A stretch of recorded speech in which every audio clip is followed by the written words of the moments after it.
faça a terra celebrar. Deus reina. É o que nós lemos hoje e repetimos algumas vezes. O Senhor reina. Eu gostaria exatamente de trabalhar brevemente em cima deste tema e dessa divisa de missões mundiais para este ano. Nós estamos encerrando hoje o mês de missões mundiais, mas não a ênfase em missões mundiais. Por exemplo, a oferta para missões mundiais, nós começamos a levantar hoje, pela manhã, em breve, neste culto, teremos uma outra oportunidade, mas aqueles que não puderam participar não devem se entristecer, porque a oportunidade para a oferta continuará em aberto durante as próximas semanas. Em geral, nós vamos até o final do mês seguinte, já que estamos começando a oferta no final do mês. Então, até o final de abril, nós teremos a oportunidade de ofertar para missões mundiais. E aí vai entrar a nossa oferta de amor pelo 110º aniversário da igreja, que celebraremos na terça-feira, dia 30 de abril, às 20 horas. Vai nos falar o pastor Marcos Grava, da Primeira Igreja Batista de Santo André. Uma oportunidade também de, como igreja, nós pensarmos e refletirmos na nossa visão missional.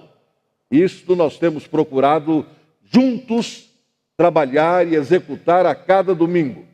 Quando o culto é encerrado com a frase, agora você vai ser um crente, uma testemunha de tempo integral, 24/7, isto é, 24 horas durante 7 dias por semana. Você e eu estamos já nesta visão missional. A missão para nós não é somente virmos aqui, cultuarmos, irmos para casa e voltarmos no próximo domingo.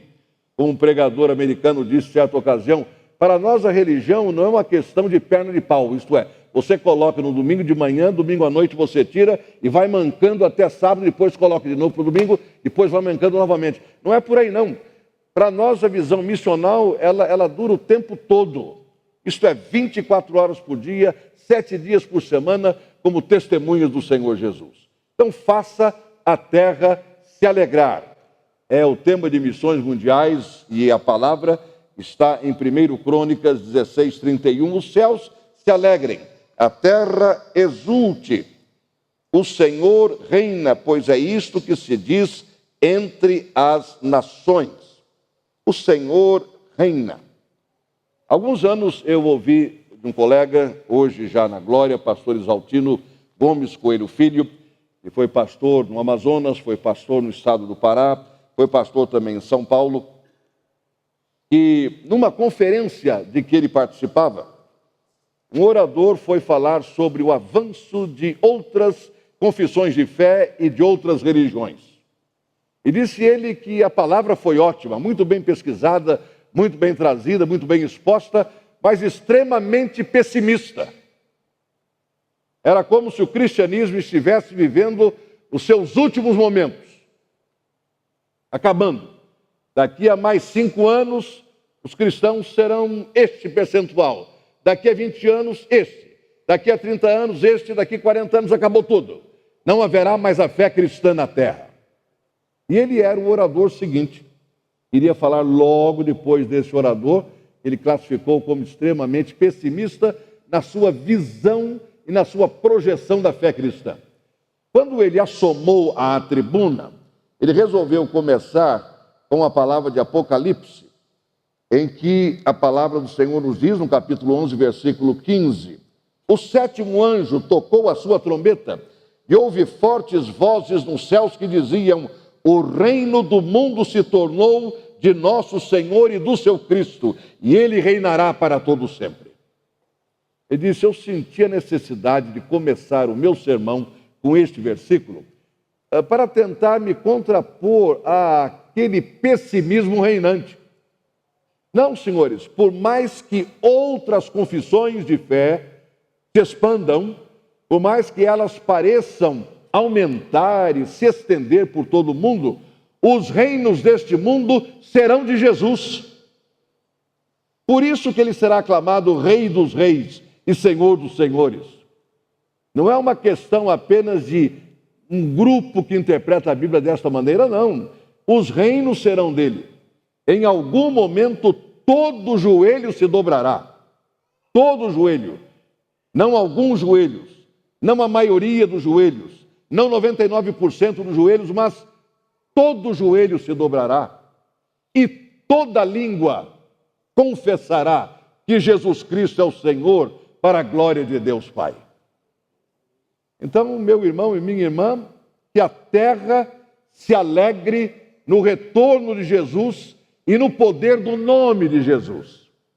É um nome poderoso, perante o qual todo joelho se dobrará e o qual, isto é, falando deste nome, será confessado por todos os idiomas existentes na face da terra.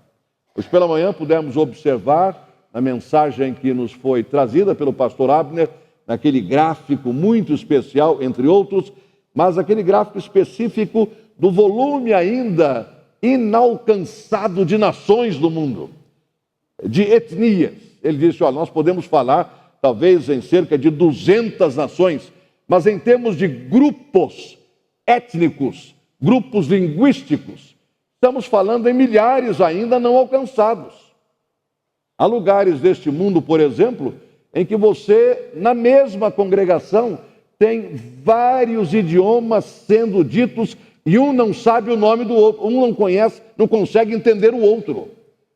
Na mesma igreja, como se aqui na Liberdade nós tivéssemos, digamos, 12 grupos linguísticos diferentes e um não entendesse o outro. Então nós precisamos de tomar a decisão de qual idioma vai ser oficialmente usado nos cultos da igreja, porque ninguém se entende. Eu já lhes contei de 2 amigos, um casal da Índia, ambos são meus amigos, em que quando se conheceram e começaram a namorar, não conseguiam se entender porque ele falava um dialeto e ela falava outro. Então os dois aprenderam inglês para poder namorar, porque era a única língua que eles podiam falar, porque a língua de um não tinha nada a ver com a língua do outro. E ele então me disse, há lugares aqui no meu país, onde numa mesma cidade você tem 80 línguas diferentes. Sabe o que é isso? 80 línguas e idiomas diferentes. Mas todos eles confessarão que Jesus Cristo é o Senhor. E no momento que estamos fazendo emissões mundiais, é chegar lá, procurar chegar lá, através dos nossos missionários que saem do Brasil, de missionários com os quais nós temos parcerias, vindos de outros países, e especialmente com aqueles que já estão no próprio país, que não precisam de aprender a cultura, não precisam de aprender o idioma, não precisam de aprender a maneira de fazer as coisas, porque já nasceram ali, cresceram ali. É como nós no Brasil. Alguém vem para o Brasil, como ao longo dos anos sempre existiu, recentemente, isto é, nos últimos anos, de uma maneira decrescente, porque as agências missionárias internacionais já entendem que nós, brasileiros, temos número suficiente de líderes para tocar a obra evangélica em nosso país, inclusive batista. Muitos e muitos anos foram usados para que eles aprendessem o nosso idioma. Hoje é diferente. Nós já temos números suficientes, precisamos de capacitar a nós mesmos, porque nós já nascemos aqui, conhecemos o idioma, conhecemos a cultura, não somos alguém que ainda vai ter de aprender uma outra língua para entender a cultura, e muitas vezes você pode ficar num país muitos anos e jamais conseguirá entender aquela cultura 100%, porque você não nasceu lá. Você não cresceu falando aquela língua. Não é fácil a pessoa entender um outro idioma. Há alguns anos ouvi o testemunho de uma missionária inglesa no Brasil. Anos aqui com o esposo dela. Hoje eles já não estão mais aqui. Ele está na glória e ela está aposentada na Inglaterra. Mas ela, como enfermeira, nos disse do seu espanto com a língua portuguesa. Ela estava dando consultas numa clínica, numa pequena cidade, num projeto como CREIA. E uma senhora chegou e disse, moça, eu estou com dor na cadeira. E ela falou, mas onde fica essa cadeira? Porque na cabeça dela, dor na cadeira, estou aqui, nesta região. Nós brasileiros entendemos. ainda que você nunca tenha ouvido essa expressão, na hora você vai entender. Na hora você vai entender. Nós dizemos dobrar esquina ou quebrar a esquina. Quer dizer, a pessoa que não nasceu no Brasil, ela fica confusa. Fica confusa. Para nós, abacaxi, pepino é a mesma coisa. Se você tem um abacaxi para descascar, é problema. Se tem um pepino para descascar, é um problema. O estrangeiro vai levar muito tempo para tentar entender o que é que tem o pepino a ver com o abacaxi. Na mesma frase, não tem nada a ver. Isso é uma questão da língua portuguesa. Nós aqui entendemos isso, irmãos. Então, as nossas juntas missionárias estão procurando trabalhar com os chamados nacionais, aqueles que são da terra, que não precisam de aprender uma nova língua, um novo idioma, uma nova cultura. Por isso, nós é que estamos mais aptos para ganhar o Brasil para Cristo. Porque não precisamos de aprender mais nada. Antigamente até havia alguma diferença, não é? De uma região para outra. Hoje ainda há, claro, expressões mais apropriadas aqui do que ali, mas o português é o mesmo, desde o Amazonas ao Rio Grande do Sul, desde o Rio Grande do Norte até Mato Grosso do Sul, é a mesma língua, é o mesmo idioma. E com o advento da televisão, nessas últimas décadas, o nosso português tornou-se bem massificado, de tal maneira que em qualquer lugar do Brasil você está ouvindo as mesmas coisas. Uma vez alguém estrangeiro me disse, eu estava ouvindo aqui a televisão, falando, eu vou fazer isso até que a vaca tussa, mas eu nunca vi uma vaca tossir. Eu disse, olha, a expressão é outra coisa, você não vai ver a vaca tossir, talvez você veja, não sei, mas o que eu quero dizer é o seguinte, ele está tentando passar uma mensagem, e vai ficar aqui até a coisa estourar, até a coisa acontecer, e de repente nem vai acontecer. É isso que a pessoa quer dizer. Nós não temos esse problema. O português é o nosso idioma. É o nosso idioma. Alguém me disse uma vez, pastor, em matemática eu sou muito ruim, mas em português eu me garanto. Eu disse, ótimo. Graças a Deus que você se garante. Ora, meu Pai do céu queria eu me garantir assim também. Então vamos embora. Irmãos, isso tudo é nosso.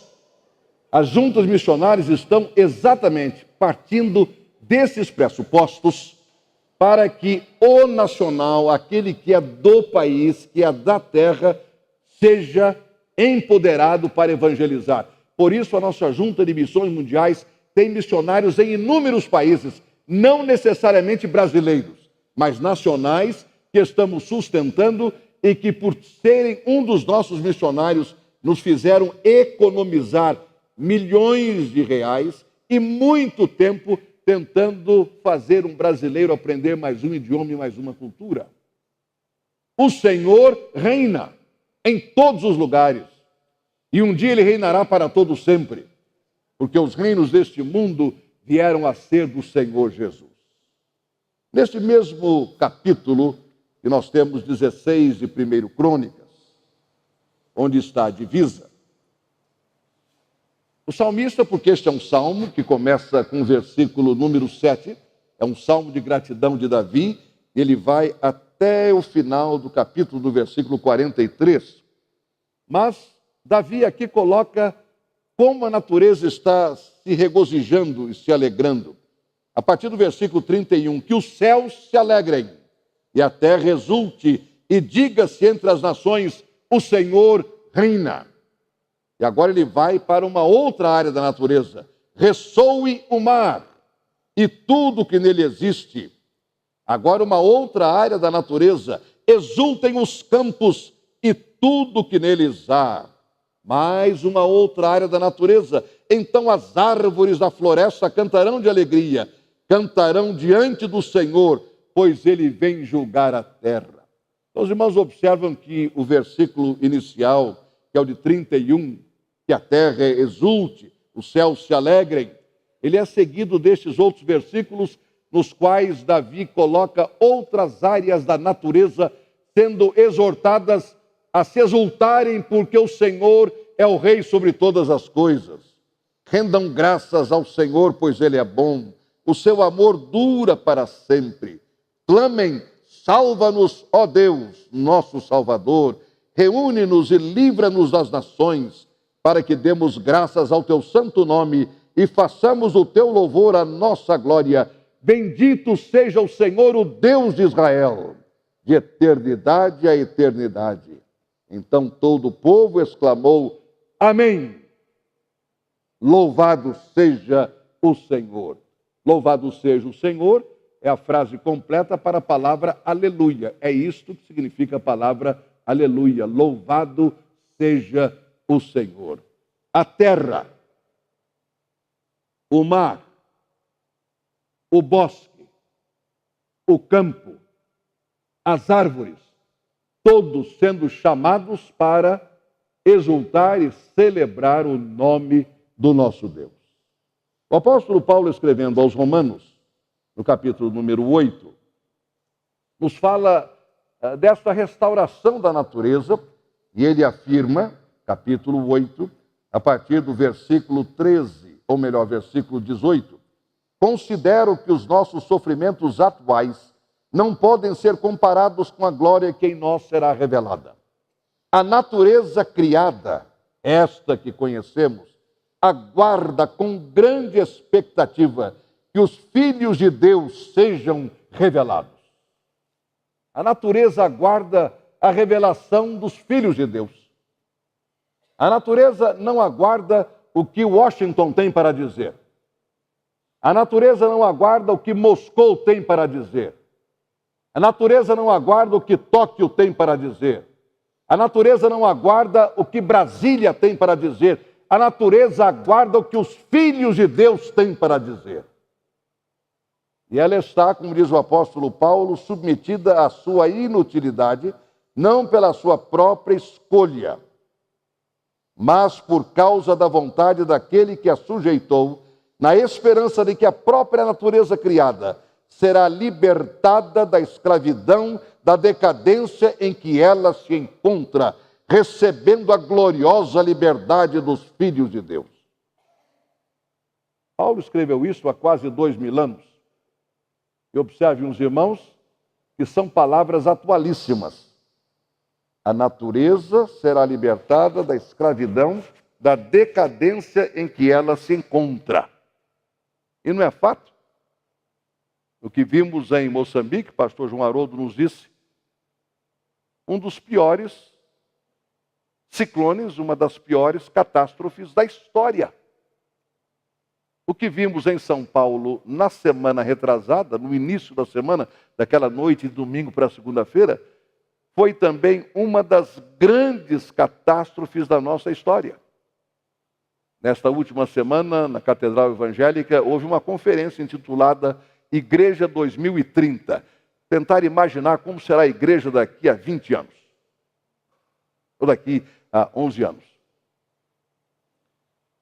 Estávamos lá, pastor João Haroldo, Johnny, pastor Isaías Rufino, e podemos ouvir vários preletores numa sequência de apresentações, imaginando a igreja no ano 2030.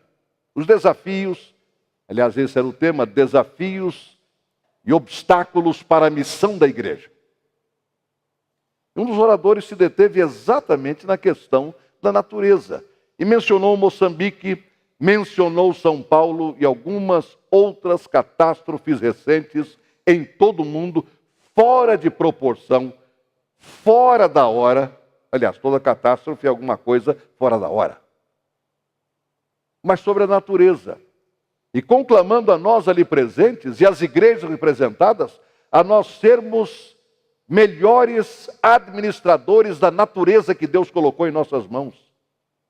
Quantas vezes nós mesmos violentamos a natureza com as nossas atitudes, com as nossas iniciativas, quando ela está clamando pela revelação dos filhos de Deus. Como diz Paulo, ela está como que com dores de parto, aguardando ansiosamente a revelação dos filhos de Deus. Faça a terra se alegrar. Não apenas na sua vida e na minha vida, como pessoa, como família, mas também como igreja. E sustentemos aqueles que em nosso nome, convocados por Deus, estão indo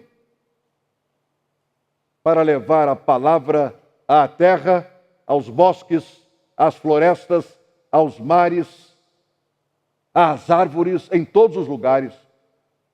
E a mensagem é uma só: o Senhor reina. O Senhor reina.